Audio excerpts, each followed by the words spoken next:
Hello and welcome to a special edition of Mysteries Unlimited. I had a pop up there. I've not used this. We've not done a live in a long time, so I wanted to test out the live on the new channel and give you some updates. First of all, let me tell you that my co-host Leo will not be joining us today. He's going through some things and having a hard time right now.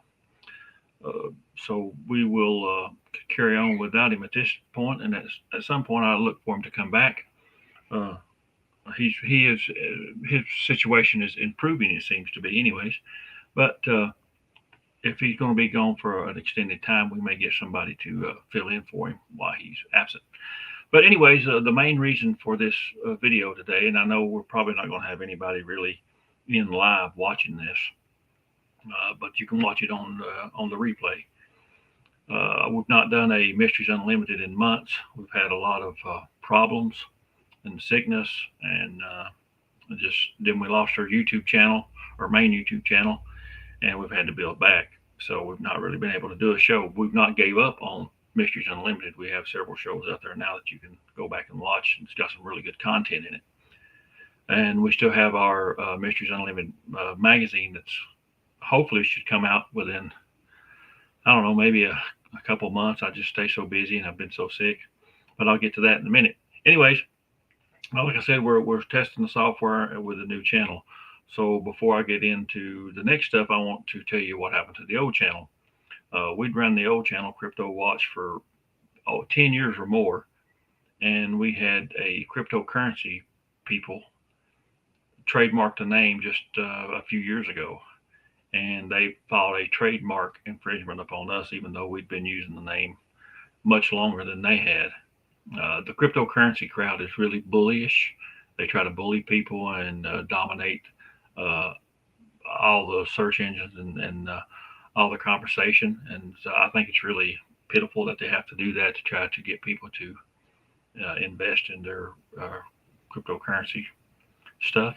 But anyway, that's what happened. They filed a trademark claim against our channel. YouTube removed our channel. All the videos, 10 years worth of research, and everything was just gone. And snap of a finger. But I tried to work with YouTube and tell them, that I actually had the legal right to use the name because I actually had been using it first. But that didn't fly with them after their review. They still just wouldn't let me have my channel back. But I was able to download all my videos. They packaged all my videos and sent them to me in zip files. I know I had over 500 videos, maybe more than that. Probably more closer to 600 videos. But when they sent them to me, they're all in zip files. There was no organization to them. There was not in any kind of order by time or by title or anything like that. So when we started the new channel, I had to go through these files and put back the videos. And it was pretty easy at first because it didn't really matter a whole lot because I didn't have to search for specific videos. And what you need to realize is that these videos are also tied to posts on our website. So a person goes to read a post about a Bigfoot sighting and they go to our website and the video would be gone. So I had to upload the video and then go back and edit the post on the website. So it's been a real daunting task, and I've got down to where I don't know, I probably got 50 videos left, but to find these videos, I have to search through all the 500 plus videos to find the ones I need. So it's been a long process. YouTube did me unfairly on canceling our channel and just terminating it. There was really no recourse other than filing some kind of lawsuit, and I just don't think it's worthwhile doing all that. And I had people come forward and offer to help me and file a lawsuit because I had the legal right to use the name. But I didn't want to go that route. I'm too busy to do that kind of stuff. And I'm too poor to hire somebody to do it and, keep a hands-off approach. So it's been a hard process putting the videos back. And I know some of the videos that are on the channel are old. Some of them go all the way back to 2011. But they're tied to a specific post on the website, so I have to put them back. And I'm sorry that you you have to watch some of the old videos, but we're still adding. I've been adding new videos as well. Uh, but that's basically the update on the channel. I still got quite a few videos to add, and I'm still trying to do new videos and new posts for the website. That's been a real big task. The air conditioner kicked on and kind of spooked me there. Hope it don't cause a bunch of racket for you.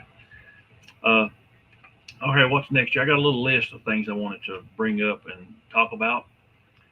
So I gives you an update on the channel and what we're doing with the channel at this point. So we're going to keep growing it. The subscriptions have been kind of slow coming, the subscribers. And I understand that's just a process. It takes a while. Uh, my very first channel I ever had like 12 or 13,000 subscribers. I lost that channel on false copyright claims. People would say, hey, break down our video, you got the right to use it, then you put it up, and then they make a claim on it because they didn't like maybe what I said about the video. And some of it was not even that. Some of it was just people making false claims on videos. So I lost that channel, my original channel. Then I've done the Crypto Watch channel. I had it up to about 8,500 subscribers, and then I lost it to a bogus trademark claim. And now I've built the TCC Research channel, and we've only got about 151 or two subscribers at this point. So we're hoping that grows and people like what we do, and continue to support us, and hope they can find us. That's the thing. I've tried to alert people that the other channel's gone and help them find the new channel, but I don't know. It's just a hard process. Building a channel now is harder than it was, say, 5, 10 years ago. People can watch your video and then they don't necessarily have to subscribe. They just go on about their business. Back then, people would, 10 years ago, people would subscribe to your channel just automatically, man, when they found a video that they liked, in case you put up new stuff that they might like. Now it's not like that. They'll just go somewhere else. So it's very hard to build a channel nowadays, and I understand that. Anyways, I'm going to go on to the next little topic I had because I don't want to make this video real long. I want to give everybody a little bit of an update on my health. For those who did not know, I had double pneumonia about, gosh, I don't know. I think it's been close to 3 weeks ago now. I don't know how I got it or really what caused it. Only thing I can think of, I was out mowing grass and I sucked in a whole bunch of dead grass from the previous mowing into my lungs and stuff, and I almost blacked out trying to get out of it before I could get in the house and get some water and get out of that air. After that, I got pretty sick. Well, that was on a Saturday, and on a Monday, I had a interview with Haunted Discoveries, which is a new TV show that's coming out. I had a little interview with them on a haunted location that I'd been at and investigated before. Them was real good people. They treated me real nice, and they were very professional. Had a nice crew and everything. And hopefully, I can give you more updates on that later. But that night after that was on a Monday, and that night I come home and I was not feeling good. By Wednesday, I was feeling a little bit better, and then Thursday morning I got up and I felt awful. But I thought I would go to the woods, and it might make me feel better. So I went to my gifting area, and I honestly didn't think I was going to make it back to my truck. I could go about 10 feet, and then I have to stop and really breathe hard, But that night, once I did come home, it was pretty dicey. But by Friday, I went to the doctor and I got a couple of shots, and they gave me a big handful of antibiotics, and I've slowly got better. My lungs are still not where they should be, but I'm trying to build them up, and I still get fatigued pretty easy if I overwork myself. I worked pretty hard for 3 days, and then I've been pretty fatigued for the last 2. But I read that it could take 3 to 6 months for your lungs to actually heal from having pneumonia. So that's a little bit of a health update. I'm still trying to work and build up, and I'm still getting out. I'm getting back out in the woods some. We're doing some hiking and things like that. And I still got a stupid cough, so if I have to cough, please understand. And I got to. But I'm getting back out in the woods and stuff, and trying to build myself back up so I continue doing what I'm doing. But it's funny. I mean, I have been out Bigfooting when I had double pneumonia, and I've been out Bigfooting in a tornado. So I don't know how many people can actually say that, but I've actually done it. So I guess it's it's something kind of interesting, I guess. Anyways, I'll go on to the next little topic. My next topic I want to talk about is the artificial intelligence hoaxing that is going on. I did a I was asked to do an article with the Daily Star website, which is a news type thing. They tell a lot of odd news, but they also tell a lot of political news and just everything news. And I've done a little article with them about how we're seeing a rise in AI created hoaxes, and how that wasn't all bad news. I expected AI to get even worse, as far as hoaxing and things like that as we go on. I said, and the article also said that it wasn't all bad news because we can use it, like if we're doing a report on a Bigfoot sighting, we can take the information the witness gave us maybe about what the Bigfoot was doing or the color or whatever, and we can use AI to paint that picture for us, and it makes it a lot faster than having getting the artist to do it. Because a lot of times my time's limited. I don't know about everybody else's, but I stay very busy, so my time's limited, and we can use it in that way and it helps us. But when I did this article, I got some blowback from people about it. I guess they didn't. I guess they didn't understand that artificial intelligence hoaxing was going to ramp up. I seen it coming, but when I did the article for the Daily Star, I had a little blowback on that, and people wanted to hit me over that article. But I seen it coming, and like I say, it's not all bad news. We can, AI has its part, and we can use it to make a quick rendering of a sighting of some kind, whether it be UFO or Bigfoot or whatever, and we can use it in a post.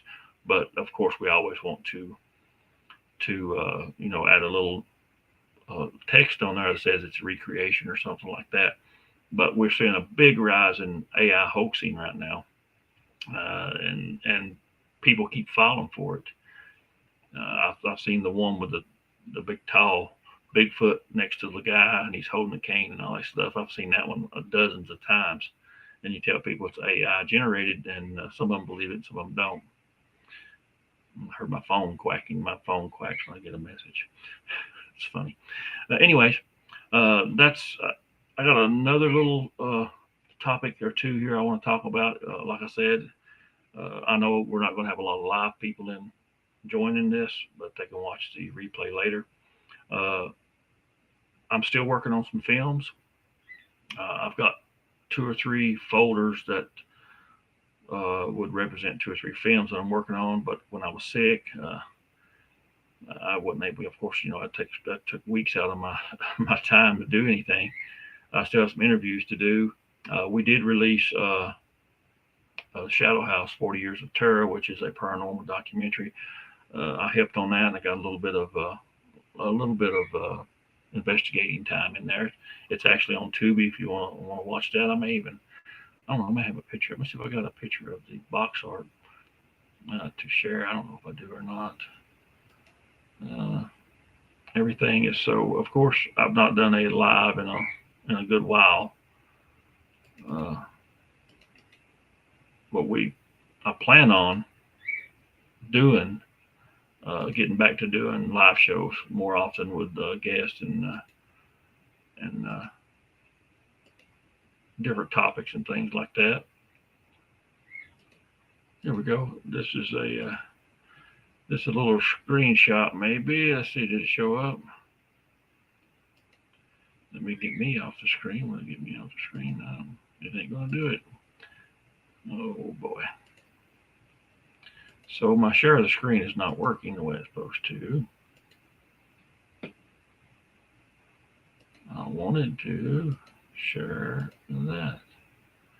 I guess it's not going to do it. So anyways,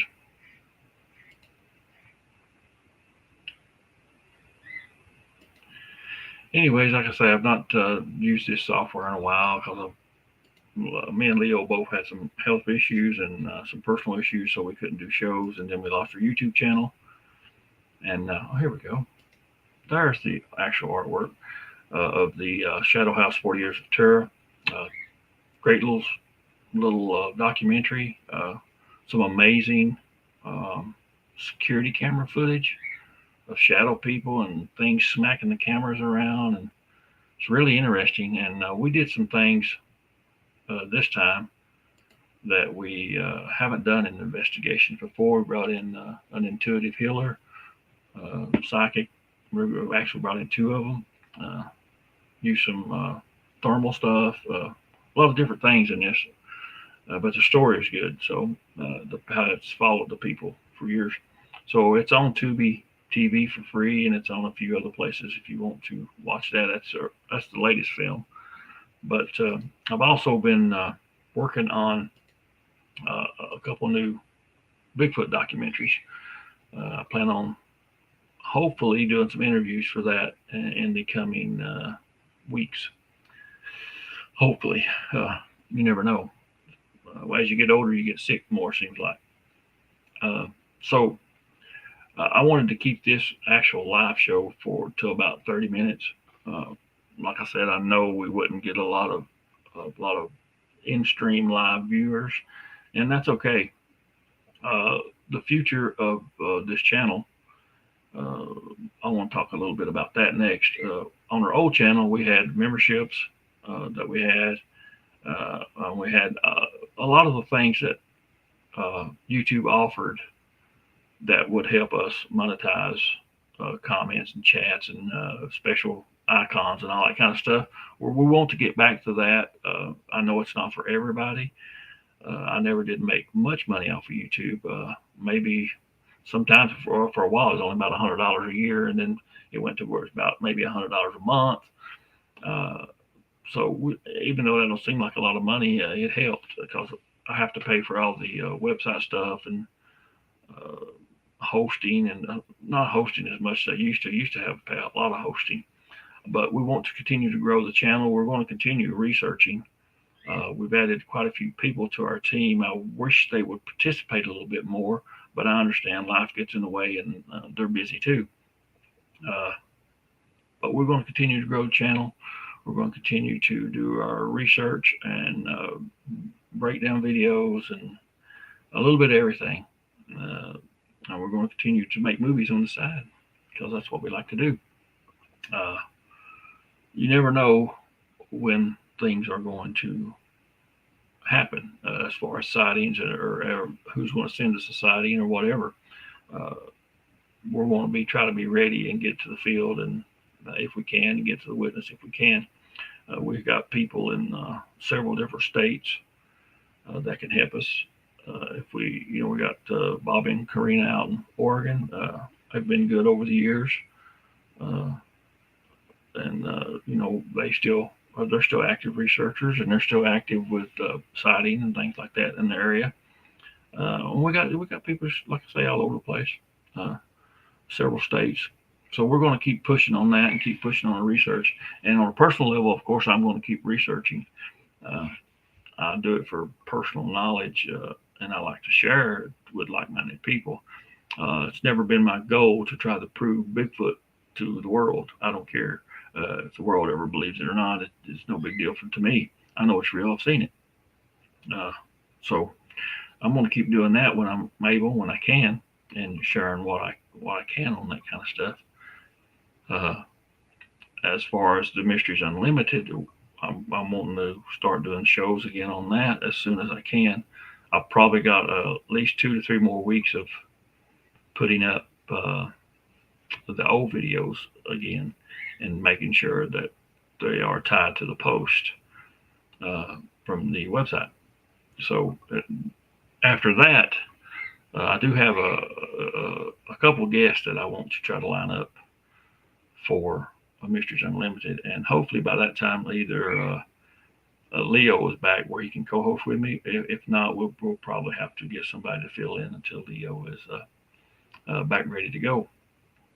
But other than that, that's pretty much it. I really wanted just to test and link my software to this YouTube channel and just give everybody an update.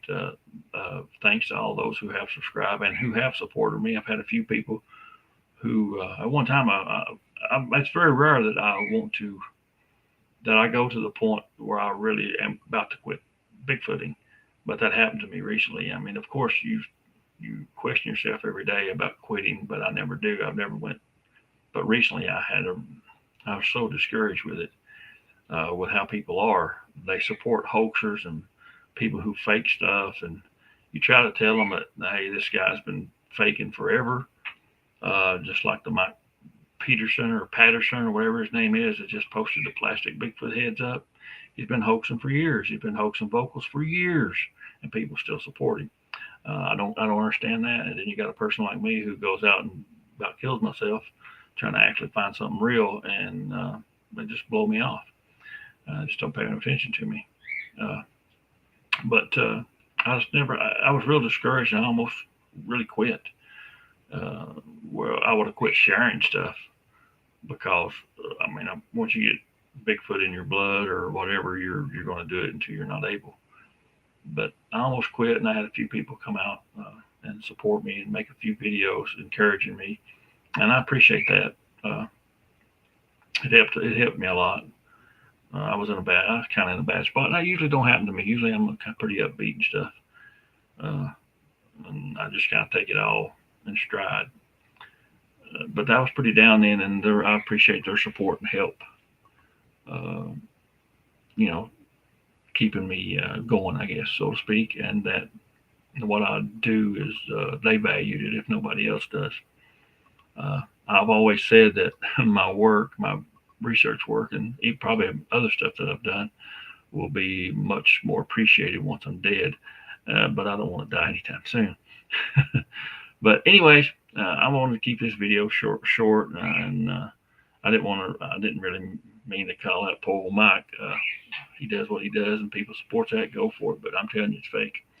Uh, anyways, but what can you do? You tell people stuff's fake, and they get mad at you. They don't get mad at the person faking. They get mad at you for telling them it's fake and that you're just a don't believe and all that kind of stuff. But but I don't want to get all into that right now. Like I said, I mostly want to test this software and tie it to this YouTube channel and give you an update on the channel. I'm running about almost 30 minutes right now. Got just a couple more minutes. I got a place I want to go. I'll talk to you just a little bit about Bigfoot. I got a place I'm wanting to go. I've not been there this year because of health reasons, of course. That's where we have found had a sighting there 2 years ago, where we looked at a Bigfoot through binoculars. Found numerous tracks there over the years. It's a pretty hard hike, a lot of up and down hills.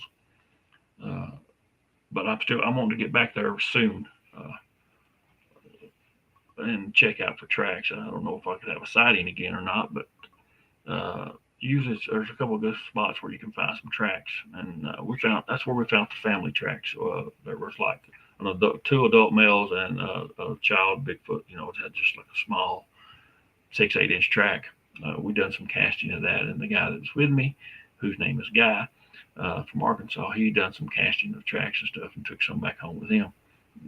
But yeah, I'm wanting to get back in there now that I'm getting a little bit more healthy. I'm still going to my gifting area. The activity there has not been as much the last few years. I still find tracks and a few odd things now and again, but at one time that was a real active place, and when I was in there, it seemed like the Bigfoot were almost always around. I mean, we weren't around. I would hear wood knocks or there'd be something weird go on as far as if there been a Bigfoot around. But the last few years, it's not been as active, and I really don't know why. But I'd still find tracks and things like that through there. So they're still traveling that area. Some I don't know if they just pulled back for some reason that I don't understand. At one time there was some logging that was fairly close, so that may have caused them to draw back some. I don't know. But I'm still hitting those two areas pretty hard. I'm trying to do a little more fishing this year, and of course, when we fish here, we're usually in remote locations fishing because there's not a whole lot of people up around here. Even if we go to the lake, while there may be people on the lake, if you're bank fishing like I am, behind you may be acres and acres and acres of nothing but forest land, no houses. So, anytime we're out, we're always looking for evidence of Bigfoot, or, listening for anything that would be unusual. One thing that happened unusual, maybe about a month or so ago, was we had a couple of days there where there were several UFO sightings. We actually posted about that on our website, and we had some video that was shot up Harlan, city of Harlan, uh, of the UFOs. Don't know what that was about. I know there's a lot of talk right now about the whistleblower that has come out that works for the government and is talking about UFOs. Be cautious with that because it could be some more disinformation. We know that I see my dog running out back for some reason. Let me see what he's doing. Oh, squirrel. Looks like a squirrel in a tree again. They're chasing squirrels. We got squirrels, groundhogs, and rabbits that's coming into the yard. And so it makes the dogs pretty excited. Uh, but yeah, be careful with this with new whistleblower guy. I think some of this may be disinformation. It may not be, but what he's saying is he's not speaking up. What little bit I've seen of it, because I don't really watch the news, he's not speaking in straight facts. He's saying he's leaving it open where it's a kind of a guess, what it sounds like to me. So I'll just see some absolute statements, which maybe he has said some, and I've not seen them because I've only seen just a few highlights. Like I said, I don't really watch the news. But most of us who's been around and we've seen UFOs, some of the information he's saying is stuff that's common knowledge amongst people who have studied UFOs. We know that. We know there've been crashes. We know they've recovered bodies. Uh, that's just common knowledge stuff. We know we're not alone in the universe. So for him to come out and say we're not alone in the universe, that don't impress me because I already knew that. But just be careful with those UFO guys because uh, they've been known to infiltrate the UFO community, just much like the Bigfoot community. They're in here too, and they put out bogus reports and things to keep the waters muddy, and they put out bad information to keep people looking the wrong direction and things like that. And speaking of that, one thing we got going on in the Bigfoot community right now is that we've got people paying other people to make up stories about Bigfoot, and then they're putting it on the YouTube channel as a legitimate sighting. I know a person personally who has been offered money to make up a story about Bigfoot so they could put it on their podcast. So I've been saying this for years too, that a lot of these stories you're hearing on these popular podcasts that only tell stories now, that the podcast that only tells Bigfoot sighting stories, a lot of those are made up. Where they maybe read emails and things like that. Some of that's made up. Some of that stuff is not vetted at all. And then in some cases, like I'm talking about now, they actually pay the person to make up the story. So be careful who you follow and be careful what you believe. I guess is the thing. I think it's okay to make up some stories like that, but you need to let people know that it's made up and it's an entertainment thing. It's for entertainment because I'm not against entertainment. As you all know, I own and run Zombie Media Publishing. We publish books, everything from scientific type books about the Ivory-billed woodpecker, which is awesome if you've not read it, to about Bigfoot research, to about made-up stories about Bigfoot. But of course, we put it in the fiction category when we publish it. So there's nothing wrong with that, but you need to be honest about it and let people know. Okay, I'm past my time here. What I wanted to do, I have to kind of watch for the UPS guy. The FedEx guy brought me a package today, but it was a new FedEx guy. He brought me the lady that lives up the road. He brought me her package and gave her mine, so I had to run up there earlier and swap that out with her. And my hair is a wreck, whereas out in the rain, we're finally getting a little bit of rain. But I'm going to end this live, and I know, like I said, I know we wouldn't have very many people come in live and watch it, but you can watch it on the replay. And I appreciate you guys. Hope you enjoyed that little update, and I hope this encourages you that, hey, we have not given up on Mysteries Unlimited, the podcast, or the magazine we're working on. The magazine's almost done, but I've not had a chance to finish it because I had to get the YouTube stuff back up. Because it's just tied to our website and so many things that we do. We lost a lot of features when we lost our channel and things that we can't do anymore, which is frustrating to some degree, but we'll get there. But I appreciate you guys. I appreciate you for watching and supporting us over the years, and I look forward to continuing the process. You guys have a great day, and I'll see you the next go around.